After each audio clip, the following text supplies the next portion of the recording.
ഇന്നിവിടെ നിൽക്കുമ്പോൾ വ്യക്തിപരമായി എന്നെ സംബന്ധിച്ച് വലിയ സന്തോഷവും ആശ്ചര്യവും തന്നെയാണ്. 1984 ഇവിടെ ഒരുമിച്ച് കൂടിയ മഹാസംഗമം, അന്ന് ഞാനൊരു വൈദിക വിദ്യാർത്ഥിയാണ്. വളരെ അകലെ ജീപ്പ് നിർത്തേണ്ടി വന്നു.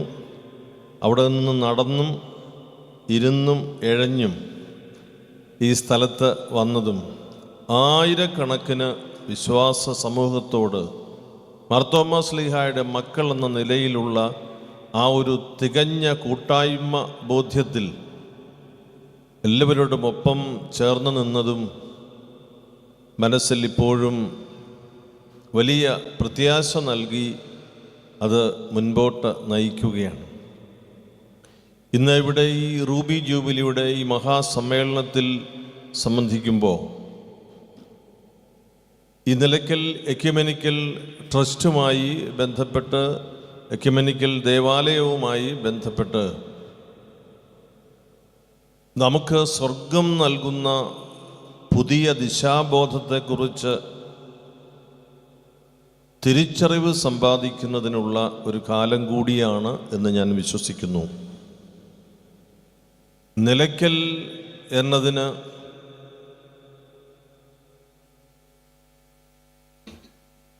സുവിശേഷാത്മകമായ പല തലങ്ങളും അർത്ഥങ്ങളും ചരിത്രപരമായ അതിൻ്റെ അർത്ഥവും നമ്മുടെ മുൻപിലുണ്ട്. ലോകമറിയുന്ന ഒരു തീർത്ഥാടന കേന്ദ്രത്തിൻ്റെ സമീപത്താണ് നാം നിലയ്ക്കൽ ഒരു സമൂഹമായി ഒരുമിച്ച് വന്നിരിക്കുക. ലോകം മുഴുവൻ അറിയുന്ന ശബരിമല തീർത്ഥാടനവുമായി, ശബരിമലയിലെ ശ്രീ അയ്യപ്പനുമായി ബന്ധപ്പെട്ട് നിൽക്കുന്ന കോടാനുകോടി ജനങ്ങൾ 1984 സമാരംഭിക്കപ്പെട്ട ഒരു പുതിയ സമർപ്പണമായി ഈ ദേവാലയവും ഈ പ്രസ്ഥാനവും വരുമ്പോൾ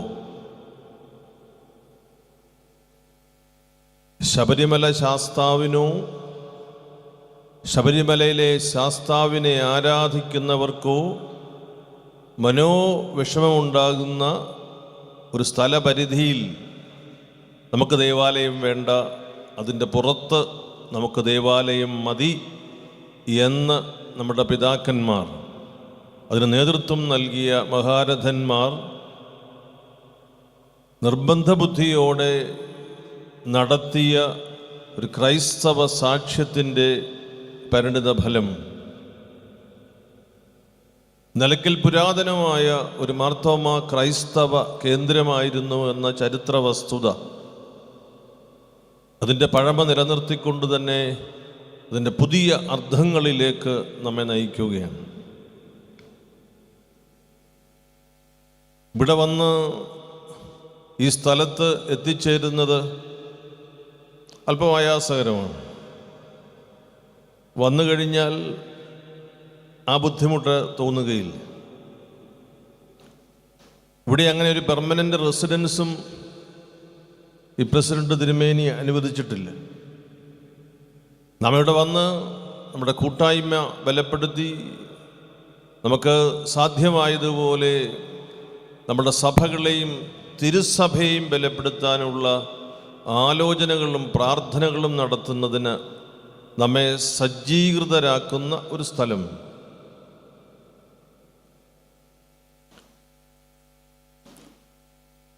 ചുറ്റുപാടും കണ്ണോടിക്കാനുള്ള നിർബന്ധം നമുക്കുണ്ടാകണമല്ലോ. സംഘർഷം എന്നത് അനുദിനവും നാം കണ്ടുകൊണ്ടിരിക്കുന്ന ഒരു യാഥാർത്ഥ്യമാണ്. ദേവാലയങ്ങൾ അനാദരിക്കപ്പെടുന്നതിൻ്റെ ഏറ്റവും ഒടുവിലത്തെ ഉദാഹരണമായി എനിക്ക് ലഭിച്ച അറിവ് ഏതാനും മണിക്കൂറുകൾക്ക് മുൻപ് റോമിലെ വിശുദ്ധ പത്രോസിൻ്റെ ബസിലിക്കയിൽ ഒരക്രമി കയറി ത്രോണോസിൻ്റെ മുകളിൽ കയറി അവിടെ വിശുദ്ധ കുർബാനയ്ക്ക് ഉപയോഗിക്കുന്ന തിരുക്കാലികളൊക്കെ വലിച്ചെറിഞ്ഞ് തിരുവസ്ത്രങ്ങളെടുത്ത് താഴേക്ക് വലിച്ചെറിയുന്ന ഒരു കാഴ്ചയാണ്. സംഘർഷത്തിലേക്ക് ഏത് നിമിഷവും നിസ്സാര കാരണത്തിൻ്റെ പേരിൽ വഴുതി വീഴാവുന്നതും നിർബന്ധിക്കപ്പെട്ട് തള്ളിയിടാവുന്നതുമായ സാഹചര്യങ്ങൾ അനുദിനം വർദ്ധിക്കുകയാണ്.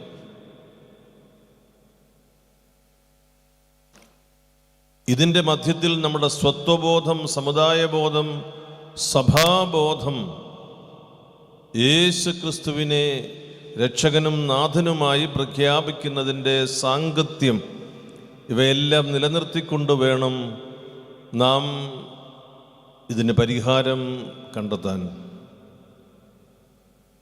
സംവാദം എന്നത് ഞാൻ കരുതുന്നത് മലയാളത്തിൽ തെറ്റിദ്ധരിക്കപ്പെട്ട ഒരു പദമാണ്. എന്തോ പ്രശ്നമുണ്ടാക്കുന്ന വർത്തമാനം എന്നതുപോലെ ഒരു ധ്വനി അതിന് വന്നിട്ടുണ്ട്.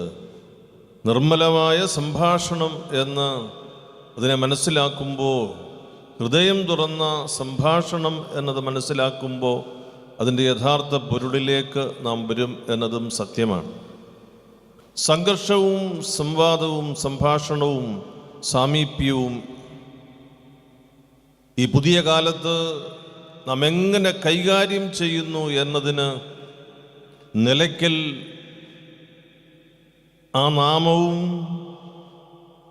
984 നിലയ്ക്കൽ നാം എടുത്ത ക്രൈസ്തവ സമീപനവും നമുക്കൊരു പുതിയ പാഠം നൽകുകയാണ്.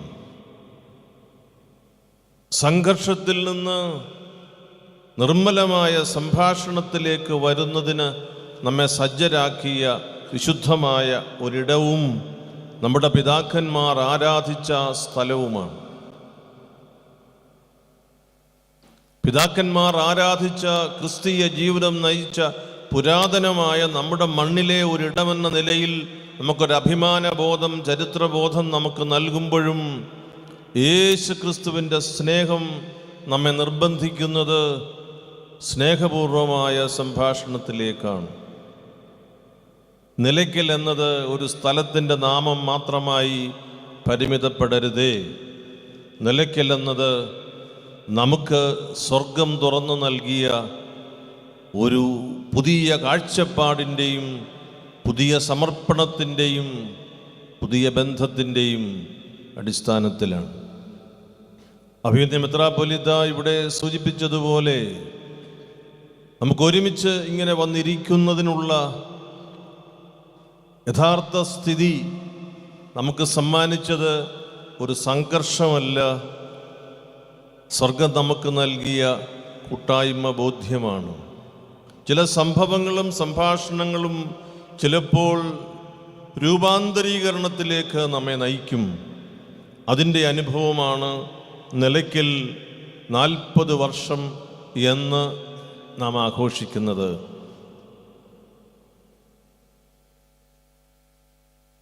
സംഭവിക്കാവുന്ന ഒരു വലിയ ദുരന്തം പിന്നീട് നമ്മുടെ മേൽ ചാർത്തി വയ്ക്കാമായിരുന്ന ഒരു വലിയൊരാരോപണം പരിശുദ്ധാത്മാവ് ഇടപെട്ട് നീക്കി അത് നമുക്ക് സന്തോഷത്തിൻ്റെയും കൂട്ടായ്മയുടെയും ഒരു തലമായി അതിനെ രൂപപ്പെടുത്തി എന്നതിൽ നമുക്ക് ദൈവത്തോട് ഏറെ കടപ്പാടുണ്ട്. നമ്മുടെ ഈ വേദിയിലും സദസ്സിലുമൊക്കെ ഇരിക്കുന്ന നമ്മുടെ മുതിർന്ന അൽമായ നേതാക്കന്മാരുണ്ട്. അവരുടെ പേരുകൾ എനിക്കറിയാം. അവരുടെ പേരുകൾ പറയുമ്പോൾ ആരെയെങ്കിലും വിട്ടുപോകുമോ എന്നെനിക്ക് ഭയമുള്ളത് കൊണ്ട് ഞാൻ ആ പേരുകൾ പരാമർശിക്കുന്നില്ല. പക്ഷെ അവരുടെ നേതൃത്വവും ഇടപെടലുമൊക്കെ ഓരോരുത്തരുടേതും കൂട്ടായിട്ടും എനിക്കറിയാം. സഭയുടെ പരിച്ഛേദമാകാൻ, സഭയുടെ കൂട്ടായ്മ ബോധം വർദ്ധിപ്പിക്കുന്നതിന് സുവിശേഷത്തിൽ നിന്ന് വിട്ടുമാറാതെ ചേർന്ന് നിന്ന് പ്രവർത്തിച്ച ഒരു വലിയ നിര നമ്മുടെ ഈ പ്രസ്ഥാനത്തിനുണ്ട്. അഭിമന്യ പിതാക്കന്മാരുടെ പേരുകൾ പരാമർശിക്കപ്പെട്ടിട്ടുണ്ട്. തീർച്ചയായും അത് സ്വാഭാവികമാണ്. നമ്മുടെ ഈ അൽമായ നേതൃത്വം സഭകൾ തിരുസഭയായി മുൻപോട്ട് വച്ച കാര്യങ്ങൾക്ക് ചോരയും നീരും നൽകി, വിശ്വാസത്തിൻ്റെ ബലം നൽകി നമ്മുടെ അൽമായ നേതാക്കൾ വലിയ സാക്ഷ്യം നൽകി. ഞാൻ നമ്മുടെ ഈ പ്രാതിനിധ്യ സ്വഭാവത്തിലെ ഈ സമൂഹത്തോട് ചേർന്ന് നമ്മുടെ ഈ എക്യുമെനിക്കൽ ട്രസ്റ്റും ഈ ദേവാലയവുമൊക്കെ രൂപപ്പെട്ട് നമുക്കെല്ലാം അഭിമാനം പകരുന്ന രീതി ആ തലത്തിലേക്ക് വളർത്തിയെടുക്കുന്നതിന് നമ്മുടെ എല്ലാ സഭകളിലെയും അൽമായ നേതാക്കന്മാർ നൽകിയ വലിയ സേവനത്തിന് വന്നുകൂടിയ നിങ്ങളുടെ എല്ലാവരുടെയും ഒരു നിറഞ്ഞ കയ്യടി നൽകി അവരോടുള്ള ബഹുമാനം നമുക്ക് അറിയിക്കാം. നമ്മുടെ നല്ല കാര്യം പറഞ്ഞുകൊണ്ടിരിക്കുമ്പോൾ തന്നെ മൈക്കിൻ്റെ ശബ്ദം മാറി. ഇത് പഴയ രീതിയിലാക്കുന്നതായിരുന്നു എനിക്ക് സന്തോഷം. നമ്മുടെ നേതാക്കന്മാർ നമുക്ക് നൽകിയ വലിയ സേവനത്തിന് നന്ദി പറയുന്നു. നമുക്കിനി ഏറെ ദൂരം സഞ്ചരിക്കാനുണ്ട്. യേശുക്രിസ്തുവിൻ്റെ അനുയായികൾ എന്ന നിലയിൽ സ്നേഹപൂർവമായ സംഭാഷണങ്ങൾക്ക് ലോകം ഉറ്റുനോക്കുന്നത് ക്രൈസ്തവ സമൂഹത്തെയാണ്.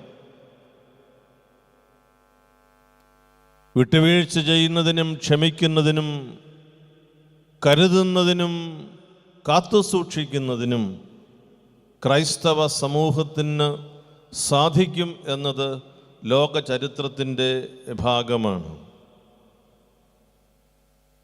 തന്നെ അപായപ്പെടുത്തുന്നതിന്, വധിക്കുന്നതിന് ആലോചനയിട്ട ഒരു സംഘത്തിൻ്റെ പ്രതിനിധിയായി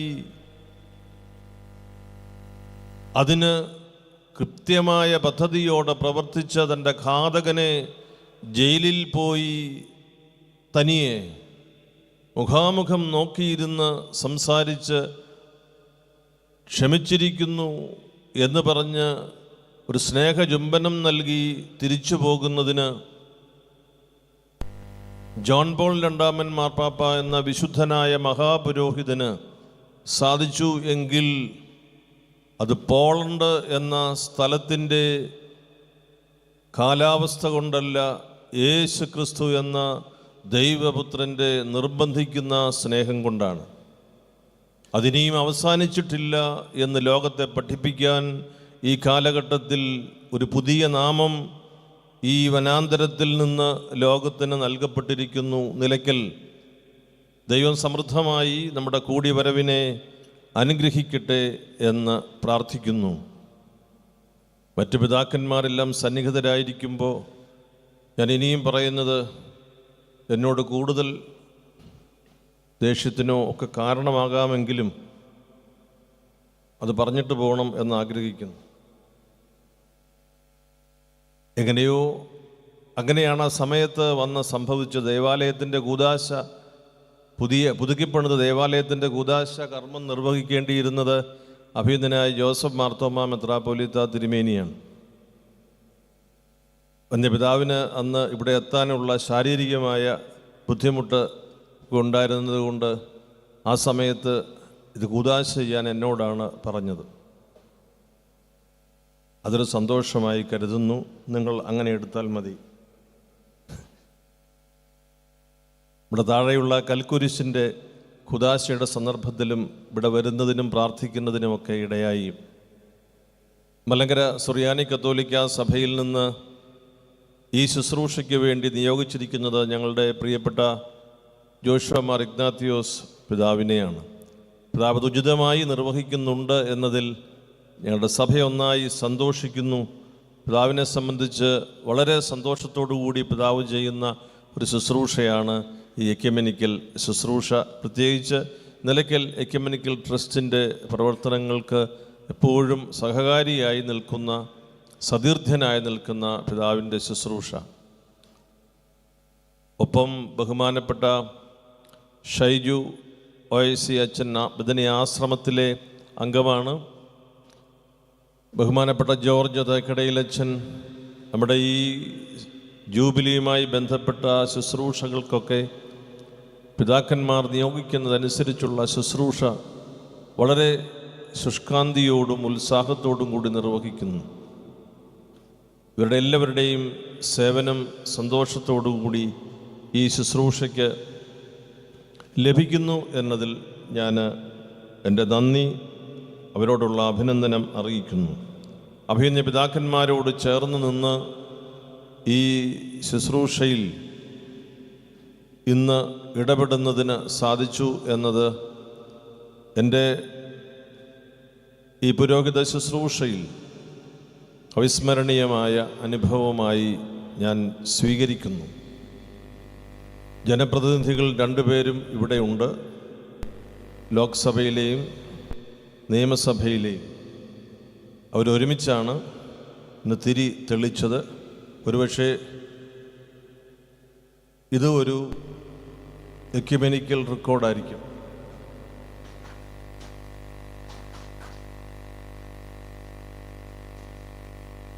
ഒരാൾ ലോക്സഭയിലും മറ്റേയാൾ നിയമസഭയിലും ആയതുകൊണ്ട് രണ്ട് സ്ഥലത്തും ബഡ്ജറ്റുകളൊക്കെ അവതരിപ്പിച്ചിരിക്കുന്ന കാലമാണ്.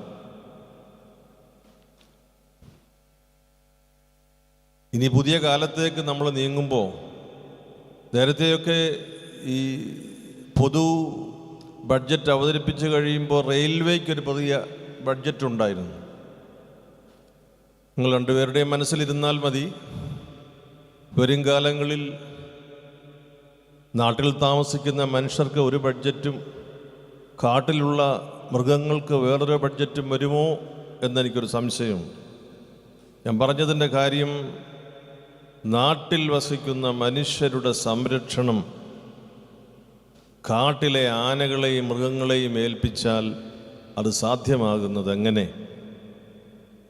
ഈ പ്രദേശത്ത് താമസിക്കുന്ന സാധാരണക്കാരായ ആളുകളുടെ കാര്യത്തിൽ നമുക്ക് ഒരു കരുതലുണ്ടാകണം. നിങ്ങളുടെ പരിമിതികളും നിങ്ങളുടെ ബുദ്ധിമുട്ടുകളും ഒക്കെ മനസ്സിലാക്കിക്കൊണ്ടാണ് പറയുക. പക്ഷേ ഞങ്ങൾക്ക് നിങ്ങളോടല്ലാതെ ഈ കാര്യം നിയമസഭയിലോ ലോക്സഭയിലോ എത്തിക്കാൻ വേറെ സംവിധാനം ഇപ്പോഴില്ല.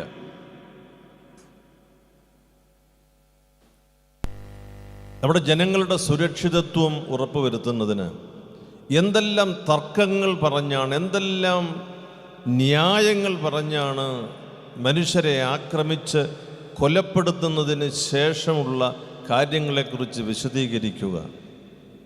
തികഞ്ഞ ലാഘവ ബുദ്ധിയോടുകൂടി ഈ വിഷയത്തെ കാണുന്നുവോ എന്ന് ഇവിടെ ഇരിക്കുന്നവരും ഈ മലയോര പ്രദേശങ്ങളിൽ താമസിക്കുന്നവരുമായ സാധാരണക്കാരായ മനുഷ്യർ ഭയപ്പെടുന്നു എന്നത് പരമാർത്ഥമാണ്. ഇതിനൊരു പരിഹാരമുണ്ടാകണം. ഇത് നമ്മുടെ പൊതു ജീവിതത്തിൽ പൊതുസമൂഹത്തിൻ്റെ ആവശ്യമാണ്. അന്യായമായി വസ്തു കയ്യേറിയവരല്ല, കാട് ഇറങ്ങി വന്ന വന്യമൃഗങ്ങളുടെ മുൻപിൽ പകച്ചു നിൽക്കുന്ന സാധാരണക്കാരായ മനുഷ്യർ, പിറകിൽ നിന്ന് വന്ന് അടിച്ചു കൊല്ലുന്ന സാഹചര്യമുള്ള ദിനങ്ങൾ, കുട്ടികളെ ഭയമില്ലാതെ സ്കൂളിലേക്ക് അയക്കാൻ സാധിക്കാത്ത ദൈനംദിനമുള്ള അവസ്ഥ, ഇത് ഒരു പരിഹാരം കണ്ടെത്തേണ്ട മാർഗമാണ്. നിലയ്ക്കൽ എന്നത് പുരാതനമായ ഒരു ക്രൈസ്തവ കേന്ദ്രത്തിൻ്റെ പേര് ഓർത്തു പറയുന്ന ഒരു കാര്യം മാത്രമല്ല, എല്ലാ വിഭാഗം ജനങ്ങളെയും സംരക്ഷിക്കുന്ന ഒരു സംരക്ഷണ ശുശ്രൂഷയുടെ പുതിയ പര്യായ നാമമായി നാം സ്വീകരിക്കുമ്പോൾ അടിയന്തരമായി നാം ശ്രദ്ധിക്കേണ്ടുന്ന ഒരു ജീവിത പ്രശ്നമായി ഈ വിഷയം നമ്മുടെ മുമ്പിലേക്ക് വരുന്നു. ജനപ്രതിനിധികളുടെ ശ്രദ്ധയിൽപ്പെടുത്തി എന്നുള്ളത് കൊണ്ട് മാത്രം ആ വിഷയത്തിൻ്റെ എല്ലാ പരിഹാരവും ആകുന്നില്ല എന്നതും സത്യമാണ്. നാം ഒരുമിച്ച് നിന്ന് ഈ കാര്യത്തിൽ ആന വരുമ്പോൾ കത്തോലിക്കനെന്നോ മർത്തോമക്കാരനെന്നോ ഓർത്തഡോക്സുകാരനെന്നോ ഒന്നും വ്യത്യാസമില്ല. മലയിൽ തിരുമേനി CSI എന്ന് പോലും വ്യത്യാസമില്ല. ആന വരുമ്പോൾ ആന ഓടിക്കുന്നത് മനുഷ്യനെയാണ്. നമുക്ക് ആനയെ പേടിച്ച് ഒന്നാകേണ്ട, യേശുക്രിസ്തുവിൽ ഒന്നായി നിന്ന് ഈ വിഷയത്തിൽ ഒരു പുതിയ പരിഹാരക്രമത്തിന് നിർബന്ധമായി നമുക്ക് പരിശ്രമിക്കേണ്ടിയിരിക്കുന്നു എന്നത് നമുക്ക് ഓർക്കാം. ഞാനൊരു വാക്ക് ഓർത്തുകൊണ്ട് അവസാനിപ്പിക്കട്ടെ. 84 നമ്മളുടെ ഇവിടുത്തെ തുടക്കത്തിൽ അന്തരിച്ച കേരള കോൺഗ്രസ് നേതാവ് മുൻ മന്ത്രി ശ്രീ ആർ ബാലകൃഷ്ണപിള്ള അദ്ദേഹം പറഞ്ഞതായി ഒരു റിപ്പോർട്ടുണ്ട്. അദ്ദേഹം പറഞ്ഞു, ഞാൻ കത്തോലിക്കരുടെ പരിപാടിയിൽ പോയി സംബന്ധിച്ചിട്ടുണ്ട്, ഓർത്തഡോക്സുകാരുടെ പരിപാടിയിൽ പോയിട്ടുണ്ട്, യാക്കോബായ സഭയുടേത് പോയിട്ടുണ്ട്, മർത്തോമാ സഭയുടേത് പോയിട്ടുണ്ട്, മലങ്കര കത്തോലിക്ക സഭയുടേത് പോയിട്ടുണ്ട്. അന്ന് അദ്ദേഹം പറഞ്ഞു, ക്രിസ്ത്യാനികളുടെ പരിപാടിയിൽ ആദ്യമായിട്ടാണ് പോകുന്നതെന്ന്. അദ്ദേഹം ഉദ്ദേശിച്ച ആ അർത്ഥം, അദ്ദേഹം ഉദ്ദേശിച്ച ആ ഒരു സന്ദേശം നമുക്ക് വളരെ വ്യക്തമാണ്. ആ ദിശയിലേക്ക് നമുക്ക് ഒരുമിച്ച് സ്നേഹത്തോടുകൂടി എല്ലാ വ്യത്യസ്തതകളും നിലനിർത്തിക്കൊണ്ട് തന്നെ keep one's own identity, but we have a common identity expressed in that crucified Lord. ക്രൂശിക്കപ്പെട്ട കർത്താവിൻ്റെ പൊതു അടയാളത്തിൻ്റെ മുൻപിൽ നാമെല്ലാം ഒന്നായി മുൻപോട്ട് പോകട്ടെ. ഒരുമിച്ച് പോകാൻ പരിശുദ്ധാത്മാവിനോട് പ്രാർത്ഥിക്കാം. എല്ലാവരോടുമുള്ള കർത്താവിൻ്റെ കാരുണ്യം അറിയിച്ചുകൊണ്ടും എളിയവനായ എനിക്ക് വേണ്ടി പ്രാർത്ഥിക്കണമേ എന്ന് അപേക്ഷിച്ചുകൊണ്ടും സന്തോഷപൂർവ്വം നിലയ്ക്കൽ എക്യുമെനിക്കൽ ദേവാലയത്തിൻ്റെയും സെൻറ് തോമസ് നിലയ്ക്കൽ എക്യുമെനിക്കൽ ട്രസ്റ്റിൻ്റെയും ഈ ജൂബിലിയുടെ സമാപന സമ്മേളനം, ഈ ജൂബിലി ഉദ്ഘാടനം ചെയ്തത് പരിശുദ്ധ കാതോലിക്ക ബാബ ബസേലിയോസ് മാർത്തോമ തൃതീയൻ തിരുമനസ്സുകൊണ്ടാണ്. ഇന്ന് ഇവിടെ ഈ മഹാസമ്മേളനത്തിൻ്റെ സമാപന സമ്മേളനത്തിൻ്റെ ഉദ്ഘാടനം നിർവഹിച്ചതായി അറിയിച്ചുകൊണ്ട് എൻ്റെ വാക്കുകൾ അവസാനിപ്പിക്കുന്നു. ദൈവം അനുഗ്രഹിക്കട്ടെ.